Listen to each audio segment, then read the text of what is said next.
Socialization is where an individual acquires a personal identity and learns the norms, values, behavior, and social skills appropriate to his or her social position.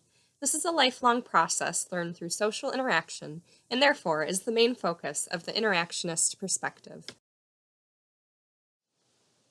George Herbert Mead claims that there are three stages of socialization during childhood. Stage 1, the preparatory stage. In the first year of life, children engage in meaningless imitation with a lack of symbolic understanding. Oh,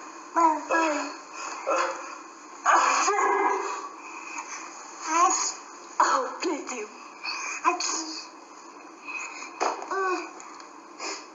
Listen, baby. Bless you. Stage 2, the play stage. Children imagine and act out roles while learning the meanings of these roles. Significant others are important models for conduct.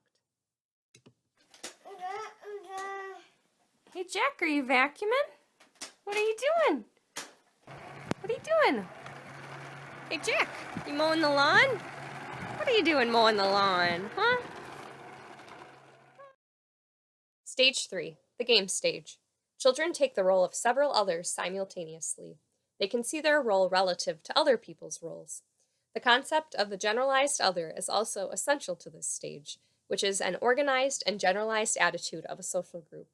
Children define their own behavior with reference to the generalized attitude of the social groups they occupy. Socialization is a lifelong process. We don't experience things in the same way at different points in life. One study found that younger relationships are more likely to revolve around dependency, whereas couples 50 and older usually have more realistic expectations of their relationships and are more likely to identify as head over heels in love. Even though there are countless factors which can alter our life courses, there are a few common transitional stages people around the world share. One of these is the time when a teenager becomes an adult and moves away from his parents, starting their career and possibly a family. The next transition usually comes as a midlife crisis. This is where people around 40 start to realize that they haven't accomplished what they would have liked to at this point in their lives. Not all role transitions are due to one significant other, nor their career up to this point, but in many cases, caring for two generations at once is a growing occurrence for women today. This group of people competing to provide the needs for both their children and parents are called the sandwich generation. By 2010, 13 million Americans fit into this sandwich generation definition. 66% of this care was given by women, and in his 2010 State of the Union address, President Obama called for a tax credit for families who care for both children and parents. The last major transition identified by sociologists is the time where we adjust to retirement. This is a major change for most people whose lives are in some way defined by their careers, which are now coming to an abrupt end. For this reason, there are many smaller phases retirees experience. These subphases are the pre-retirement stage, where one anticipates the end of their job and career, the near phase, actually setting the date of their termination, the honeymoon phase, where a retiree is enamored and has time to explore things they were never able to before, the disenchantment phase, when they adopt a sense of nihilism and sink into depression, the orientation phase, where they adopt a new meaning to their life and find a niche to occupy, the stability phase, when seniors become comfortable with their newly found life roles, and the termination phase, where they can no longer perform basic tasks or care for themselves. Agents of socialization are institutions that teach individuals social norms. DJ, we're still a family. And now is when we really need to stick together. Family is one of the most important agents of socialization because they help orient us to our world. We are taught to care for ourselves and others. We are first exposed to gender roles by our family members. These roles are neither exclusive nor genetically predetermined. Rather, we are guided by our parents into the gender roles determined appropriate by our society. Around 5, most children in the U.S. begin school. School serves as an agent of socialization in several ways. First, we are integrated and interact with our peers, more so than the typical neighborhood setting. Next, we are taught how to read and write numbers, words, and other symbols.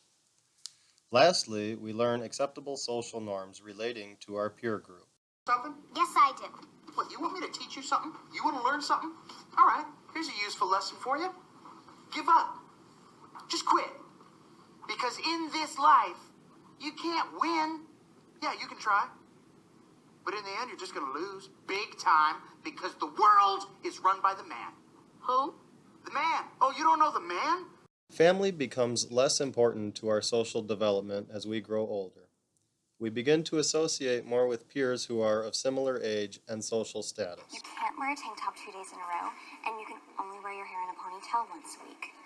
So I guess you picked today. Oh, and we only wear jeans or track pants on Fridays.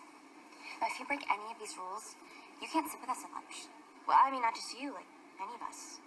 Okay, like if I was wearing jeans today, I would be sitting over there with the art freaks. The workplace performs a socialization process through onboarding where employees gain skills to adjust their roles at work. The onboarding process includes formal meetings, lectures, videos, printed materials, and computer-based orientations. Employees with certain personality traits, such as proactive personality and curiosity, adjust to an organization more quickly.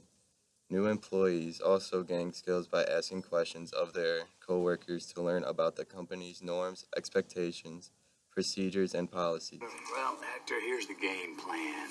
You're gonna bring us 2 absolute martinis. You know how I like them straight up. And then precisely 7½ minutes after that, you're gonna bring us 2 more. Then 2 more after that every 5 minutes until one of us passes out.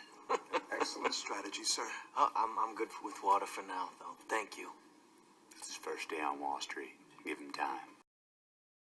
Religion is the cultural systems, belief systems, and worldviews that relate humanity to spirituality and moral values. Sociology of religion is the study of the beliefs, practices, and organizational forms of religion using the tools and methods of the discipline of sociology. Religion as an agent of socialization differs across religious traditions. Some believe religion is like an ethic or cultural category, making it less likely for the individuals to break from religious affiliations and be more socialized. Now, I want you to march right up to that blackboard and write the names of all the apostles alphabetically.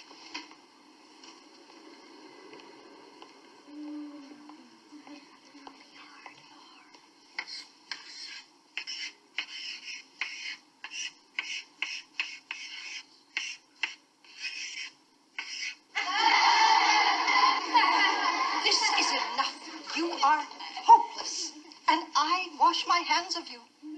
Mark my words, Dolores. If you continue on this disruptive track, it will lead straight to the devil. Have you any idea what girls like you become?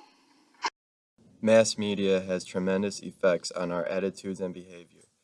Therefore, it contributes to the socialization process. Mass media is the means for delivering communications directed to a vast audience. The function of media is to connect people quickly. Therefore, mass media can connect people across borders. Brian Fantana live on the scene with a Channel 4 News exclusive. Brian? I had to watch. The mood is tense. I have been on some serious reports, but nothing quite like this. King is inside right now. I tried to get an interview with him, but they said, nope, you can't do that. He's a live bear. He will literally rip your face off. Hey, you're making me look stupid. Get out here, panda jerk. Great story. Compelling. To conclude, there are 6 agents of socialization: family, school, peers, mass media, workplace, and state. There's primary socialization, which involves the development of one's basic self-concept, internalizing norms and values, and learning basic language and cognitive skills. There's anticipatory socialization, which is the process where a person rehearses for future positions, occupations, and social relationships. And there's also resocialization, the process of disregarding former patterns of behavior and accepting new ones as a part of transitions in one's life. And remember, kids, socialization is an ongoing, lifelong process.